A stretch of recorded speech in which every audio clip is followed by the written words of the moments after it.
Okay. So first of all, we need to understand what is value. What is value? When you say this thing is valuable means it's beneficial. It's beneficial. When we say value, we are talking about the benefits that a customer obtains from a product. And the benefits a customer obtains from a product. That's value. That's what we mean by value. The benefits a customer obtains from a product. And value is in terms of the attributes of the product. What is the product offering? I'm sure for a lot of you that maybe you are saving somewhere, investing somewhere, what you are looking for is value. You might not think about it that way, but what you are looking for is value. So before you invest somewhere, you would ask yourself, okay, so what is the interest rate I'll be getting? If I withdraw my money, would they charge me? How often can I withdraw? Does this account offer an ATM? All those things, those are attributes or benefits that you derive from a product or a service you are on. So that's value. And value could either be real or perceived. It's not always value is real, but value can be either real or perceived. So you have perceived value and you have real value. And value could also relate to the design, or the features of a product. The design or the features of a product. Very, very key. Very, very key. So value is basically around the attributes, the design, the benefits that a product is offering. So once you understand value, what then is the value chain? What then is the value chain?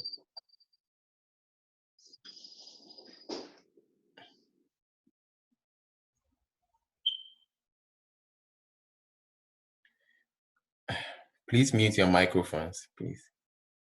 Okay, so what then is the value chain? You understand value.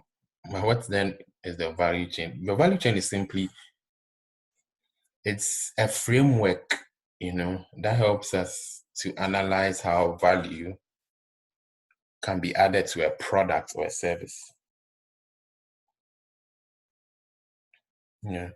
A framework for analyzing how value can be added to a product or a service. Very, very important. Very, very important. So that's what we call value chain. It's a chain of value. So think about it this way. I like the definition of Johnson and Scholes. He defines it as the activities within and around an organization which together creates a product or a service. So the value chain is simply a chain of activities that produce value or add value to the products and services of an organization. It's a chain of activities that add value to an organization's products or services. So we can think about it this way. Value is the output. The chain of activities is the input. Before you see an iPhone 8, is there iPhone 8? I don't even know. iPhone 7 Plus or whatever, iPhone 8 or 7, whatever it is. There's a chain of activities that has gone on behind the scenes that have ensured that value you see, that those benefits that come with the iPhone, is possible. So that's what the value chain is seeking to address. So we'll be looking into those chain of activities, the chain of activities that produce that value. Very, very important. So these are the activities. It's divided into primary activities and secondary or support activities. Primary activities and secondary or support activities. So number one, we have what we call the primary activities are basically activities that are core to the delivery of value. They are integral to the delivery of value. They are foundational to the delivery of value. They have to be there. The support activities are basically secondary activities. They add on to the primary activities. Just think about it like you go to primary school and go to secondary school. Without going to primary, you can't go to secondary. Yeah. So the value chain, we have primary activities. Number one is in what we call inbound logistics. Inbound logistics. Inbound logistics. So inbound logistics is basically, it's centered around how you receive and handle purchase materials and how you store them. How you receive purchase materials before you produce, before any organization produces. Before any organization produces, they receive materials. They don't produce out of thin air. They receive materials, and these materials are handled and stored in a certain place. So that's what we call, and that process is called inbound logistics. Logistics that are coming inside. Logistics that are coming inside. Then we have operations. You have operations. What are operations? What are operations? Operations is basically, they are into conversion. So they convert the purchase materials that have been received into a product that customers will buy. So that's operations. You are converting what you've received into a product. When you receive the materials, let's say you are into the business of selling wachi. You sell wachi. Okay. So what will be your inbound logistics? Your inbound logistics is you have a supplier who supplies you with beans, rice, those red leaves, maybe cabbage, tomatoes, chicken. That would be your inbound logistics. You receive them, you handle them, and you store them maybe in a fridge. Then your operations will be you convert those materials, you cook them, you make a meal into something that customers will buy. So you convert those materials into wachi. Then you have outbound logistics. Outbound logistics. Outbound logistics. Outbound logistics is basically, it basically has to do with your distribution and the delivery of the goods. The distribution and the delivery of the goods. Very, very important. After you've converted the materials into something, after you've converted the materials into whatever products you're looking at, you have to make sure the product gets in front of the customer. So outbound logistics, outbound, outbound, getting it out to the customer. Getting it out to the customer. Sometimes you have to store it before sale, but it basically has to do with your distribution and delivery to the customer. So after the wachi seller has cooked the wachi, the rice and the beans and everything, he takes it to maybe Legon campus, night market there, and sets it up. Or maybe takes it to UPSC, maybe their market there, and sets it up. That is the process of outbound logistics. You are bringing your product to the customer. Bringing your product to the customer. Then you have marketing and sales. These are persuasion strategies. You have to persuade people to buy. So you see how a business is run. So you have to persuade people to buy, and it includes things like you advertise, you promote, you make noise about it. So again, for the wachi seller, it could be several things. If he's on campus, they don't usually engage in active promotion, but it will be usually surrounded by word of mouth, as long as the wachi is nice. students will say, oh, this wache, Auntie Moni's wache is nice. So then that's students use word of mouth to market the product. Then you have service or after sales service. These are activities that occur after the point of sale. After the point of sale, these are activities that occur to ensure that you are able to use what you've bought. That's why we call it after sales service. So for example, let me give you an example. There are some televisions that you might buy from maybe LG. If you buy from LG, what they do is sometimes, or some equipment, there's some equipment you buy from certain companies. They'll send their people to help you install the equipment. That's an example of an after-sale service. It's all included in the package. So you see the chain of activities, and how you handle each process will determine the value. So let's say, again, let's go back to the example of the watch seller. If the watch seller does something wrong around operations, that is converting the rice and beans into wachi, what will happen? It will affect overall taste of the product and overall value of the product. You see, so these chain of activities are very, very key, very, very crucial. They are very, very crucial. Very, very crucial. So that's how you look at it, from inbound logistics to operations to outbound. And it's another way I look at it. I call inbound logistics inputs. Outbound logistics, I call it outputs. Then operations, I call it process.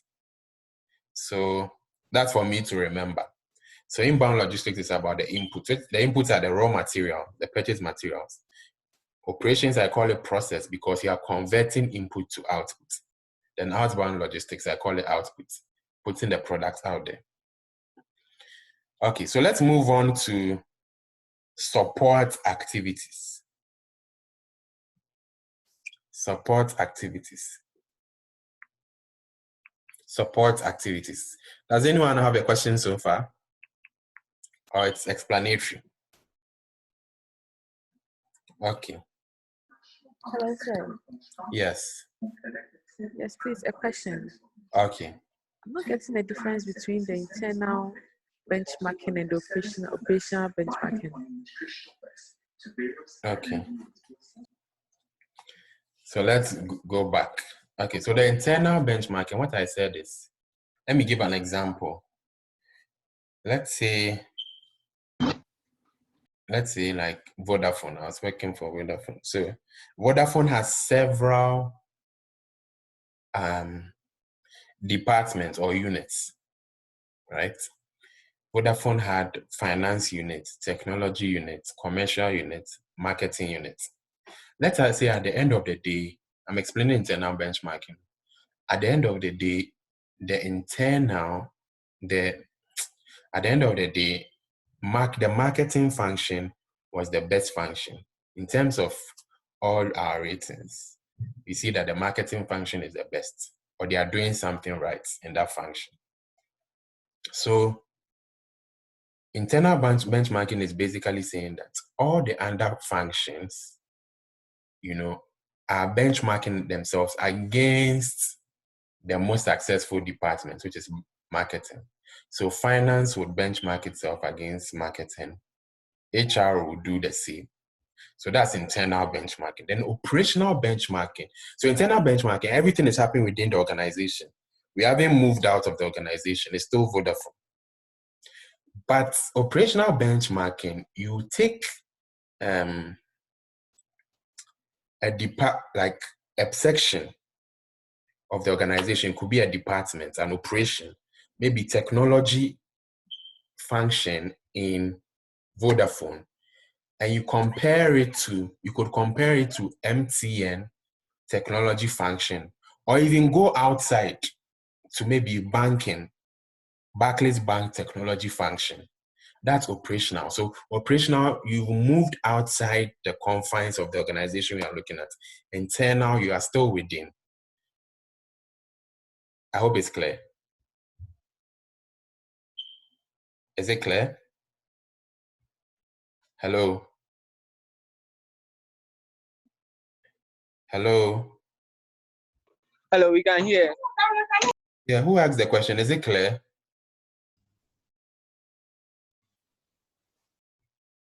Hello, my internet wasn't stable, so you went off. So I don't know where. Oh, okay, let me repeat myself. So what I was saying was that if for internal benchmarking, right? If you take an organization, let's say Vodafone, right? Let's say Vodafone. Vodafone has several units or several departments. So this is an example. So let's say their marketing unit or marketing department is their best department. So what Vodafone would do is for internal benchmarking, I'm giving an example in relation to internal benchmarking, they will take finance, which is not that a successful department, and compare it to marketing, which is successful. That's inside organization. So that's internal benchmarking. So you are comparing units within an organization. But you're comparing one unit that is not successful to another unit that's successful. So for example, you compare finance in Vodafone to marketing in Vodafone because marketing probably is doing well. Then you have operational benchmarking. Operational benchmarking is basically is the same concept, but you are going outside the organization. So for example, you take finance in Vodafone and you benchmark it against maybe finance in MTN or even finance in Barclays Bank. You can go outside the organization, outside the industry, sorry. Do you see how it works? So internal benchmarking, you are doing your comparison in the organization, unit to unit. Operational benchmarking, you are doing your comparison outside the organization. But it is the same operation to operation or unit to unit or department to department. I hope it's clear. Yeah, it's clear. Thank you very much. Okay, cool. So let's move on to support activities. So for support activities, we have procurement. Procurement is what people call supply chain. In some organizations, they call it supply chain. It's the same thing. It's simply how you buy your resources. How you buy your resources.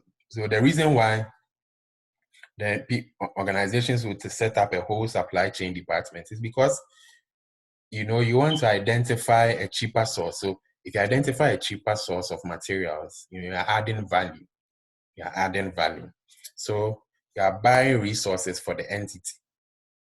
That's procurement, purchasing, supply chain, same thing. And you also have technology development. Technology development.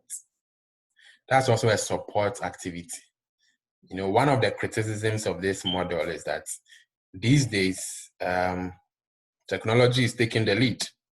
So we don't know if it's a support, but this model says it's a support activity. So let's leave it at that.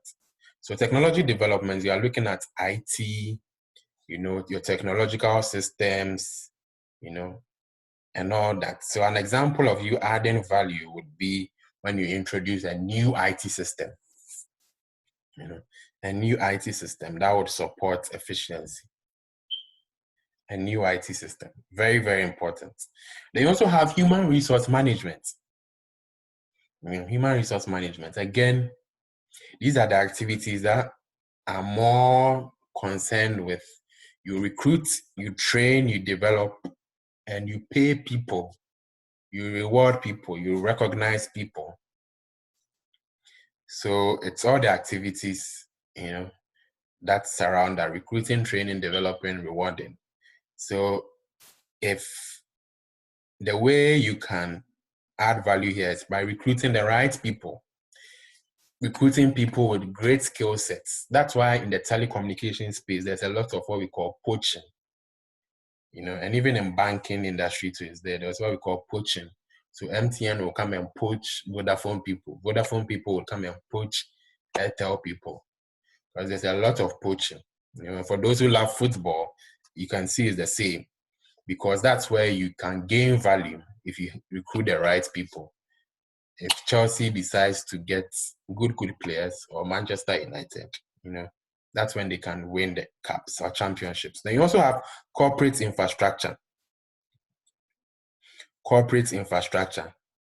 And this is more in relation into how the organization is set up, the structure of the organization and its management systems. The structure of the organization, how it is set up, The setup of an organization is very, very important to allow for the flow of information, flow of processes, And if an organization is not set up properly, it could hinder value. So you see this in our, when you go to Ghana, you see this in our public institutions. Sometimes you don't even know who is which department you are in. You don't know who is the boss. It's just, there's no infrastructure. There's no corporate infrastructure. There's no structure. So you can't even tell, So if you go to this department, they say, go here. If you pass here, they say, go here. There's no corporate infrastructure. And that hinders value. That hinders value. Very, very important. Very, very important. So those are the support activities. So you could have a question where you'd be asked to apply the value chain. You'll be asked to apply the value chain. And if you know how to apply it, you could identify areas where they could, gain value. So how do organizations add value? How do organizations add value? How to add value? How do organizations add value? Very, very important. If I'm an organization, how can I add value? You can add value in several ways. Number one is convenience. Convenience. In the US, there are a lot of convenience stores. Convenience stores. So they are very, very close to the community. So you can walk there and buy whatever you want to buy. You can walk there and buy whatever you want to buy. But these are called convenience stores. Convenience stores. Very, very key. Convenience stores.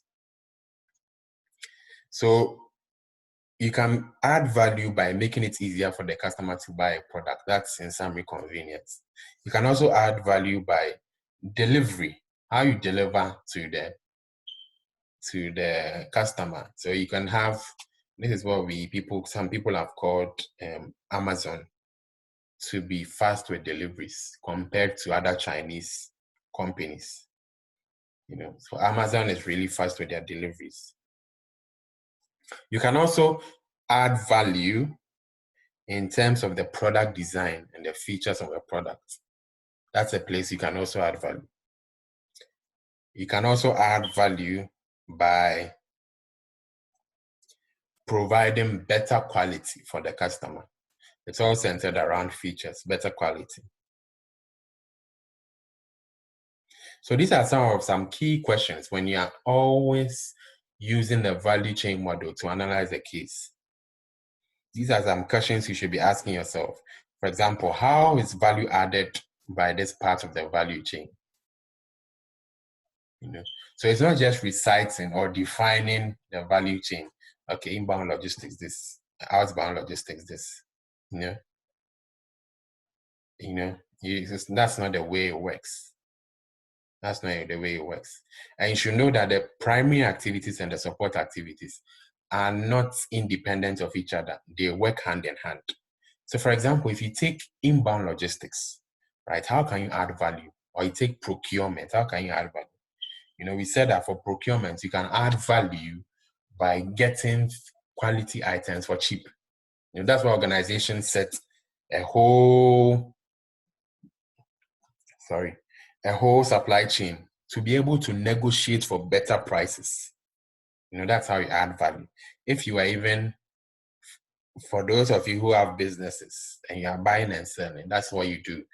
You try and buy at a cheap price and sell at a high price. Another question too you should be asking yourself is, have there been any failures? Have there been any failures? Have there been any failures to add value successfully? And in terms of, you also need to look at your competitors and what they are doing in terms of their value chain. Are they achieving success in certain parts of their value chain compared to yours? And what are the learnings you can pick from that? What are the learnings you can pick from that? Very, very key. What are the learnings you can pick from that? Then you also have core competencies. So core competencies relate to the resources that you need to ensure that, the value chain works in your favor, or you can be able to add value to yourself. So this is where you need to be looking at your human resource and recruiting the right people. Because if you have the right people, they'll negotiate well for you. They will store your products well for you. They'll deliver it properly, So these are some of the critical questions you should be asking yourself. So let's move on to customer relationship management. CRM. Very, very important. So always keeping in mind,